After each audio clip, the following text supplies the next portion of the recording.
প্রতিনিয়ত দেশ বিদেশের খবরের আপডেট সবার আগে পেতে সাবস্ক্রাইব করুন এখনই। দিনাজপুরের বিরামপুর উপজেলায় বিয়ের দাবিতে প্রেমিকের বাড়ির সামনে অনশন শুরু করেছে 18 বছর বয়সী এক তরুণী। ঘটনাটি এলাকায় ব্যাপক চাঞ্চল্যের সৃষ্টি করেছে। মঙ্গলবার সকাল থেকে উপজেলার মুকুন্দপুর ইউনিয়নের কেশবপুর গ্রামে প্রেমিক ফিরোজ কবিরের বাড়ির গেটের সামনে অনশনে বসেন মাহবুবা আক্তার মিম। তিনি হাকিমপুর উপজেলার চৌধুরীডাঙ্গাপাড়া গ্রামের শামসুল ইসলামের মেয়ে। মিমের দাবি, কেশবপুর গ্রামের আব্দুল কাদেরের ছেলে ফিরোজ কবিরের সঙ্গে তার প্রায় 4 বছরের প্রেমের সম্পর্ক রয়েছে। সেই সম্পর্কের স্বীকৃতি হিসেবেই তিনি বিয়ের দাবি করছেন। তিনি জানান, ফিরোজের বোনের বাড়ির মাধ্যমে তাদের পরিচয় হয় এবং সেখান থেকেই সম্পর্কের শুরু।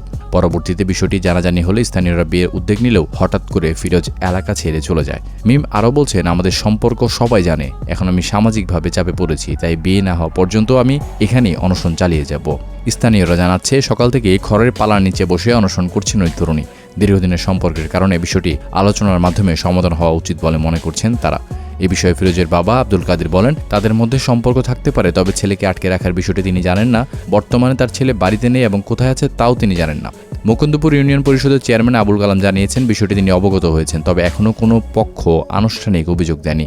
অভিযোগ পেলে উভয় পক্ষকে নিয়ে সমঝোতার চেষ্টা করা হবে বলে তিনি এমনটা জানিয়েছেন।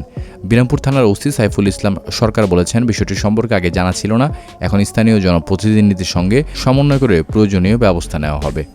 এই ছিল দর্শক আমার হাতে থাকা সর্বশেষ দেশ বিদেশের আপডেট। প্রতিনিয়ত এমন সংবাদ পেতে সাবস্ক্রাইব করুন আমাদের এই চ্যানেলটি।